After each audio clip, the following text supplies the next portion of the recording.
The episode opens with Maggie re-scanning the damaged city through a telescope to see a large group of zombies crossing a bridge. While looking at a map, a noise urges her to hide underneath a structure. As she watches several zombies pass, a zombie attacks her from behind. A struggle ensues and ends when she beats the zombie's face to a bloody pulp with the telescope. Maggie tells the bartender that zombies invaded her cabin.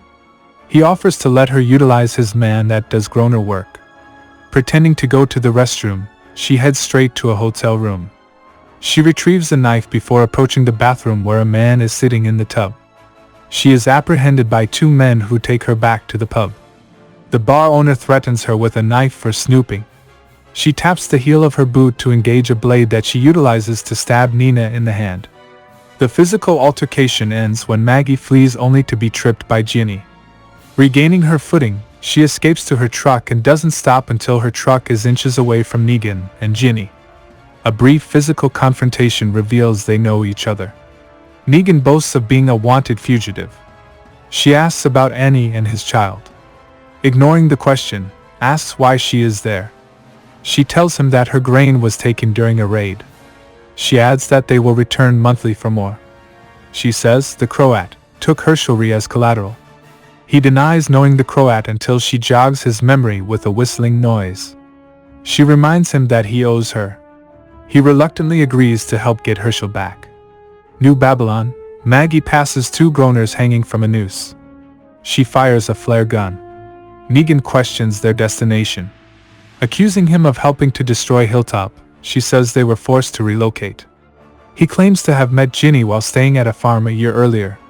When the marshals showed up one day, she asked to go with him. She questions why Ginny doesn't speak. He tells her that her father left her alone, and when she found him, he was a zombie. Nina, Pallavi Sastry, identifies herself as she approaches. An alert sounds out that the marshals have arrived. Everyone busies themselves concealing illegal items before the marshals enter. Holding up a wanted poster, Marshal Pearlie Armstrong asks if anyone has seen him. He claims Negan killed a magistrate and 4 other people. He explains how Negan will be executed when found. When the bar owner denies seeing him, the marshal threatens to publicly execute her for breaking the law. Pinned against the fence as groaners approach, she admits he worked there killing zombies. She says he left with an unknown woman. Pearlie demands to know where they went. She tells him that she has no idea. A woman identifies Maggie's truck. Accusing her of aiding and abetting, Pearlie tosses her to the zombies. Negan promises Ginny that he will return for her. They embrace before Nina leads her away. Pearlie discovers Maggie's atlas on the ground. He points to Manhattan, 53. Maggie has a flashback of Negan beating Glenn to death with a stick. Negan tells her about his father giving him a Statue of Liberty souvenir. He says his father failed to keep his promise to take him to see Lady Liberty. He warns it would be possible for him to kill her right now. She assures him that she would kill him first. He reminds her that she needs him to get Herschel back. She, in turn, reminds him of the marshals. He tells her that it didn't go down like the marshals claim. Negan totes 2 gasoline containers to a boat. Grits, Davidson, questions why Maggie marked Manhattan in the atlas. Pearlie briefly explains Manhattan's history. He stares at a paper with an address, Oliver Street, apartment 505, for Armstrong. Maggie apprehends Grits outside the vehicle. Realizing what just happened, Pearlie focuses his rifle scope on the boat to see Grits and Maggie behind him.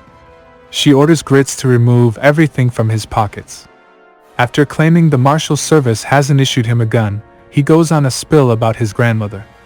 When Negan threatens to throw him overboard, she says he is insurance. He denies being the bad guy, before suggesting she think about all the fathers and husbands she murdered.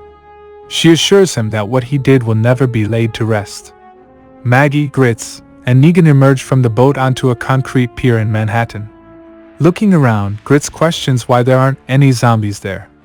Negan pleads with her to take care of Ginny if something happens to him. The street is littered with dead chompers. As Grits tries to flee, Negan intervenes. She warns him that he was tossed overboard if he tries to escape again. Zombies appear to be thrown from the roof of a building onto a vehicle. Someone can be seen looking down from a rooftop. Negan warns a trap is straight ahead. Bypassing the trap, they continue walking.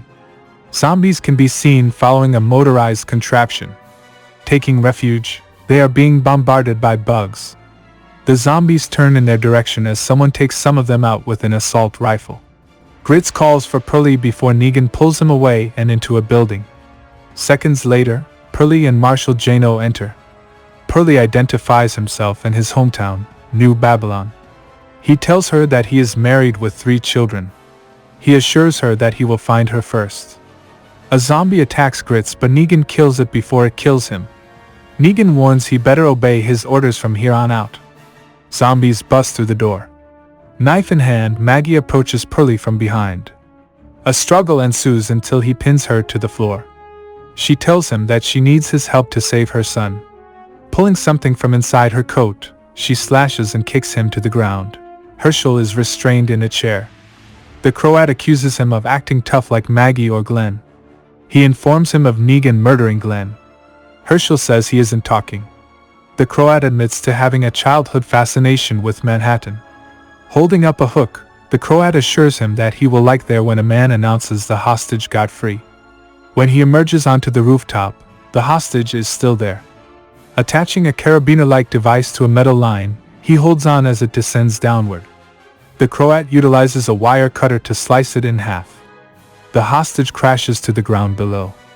The Croat boasts a new record as the episode ends.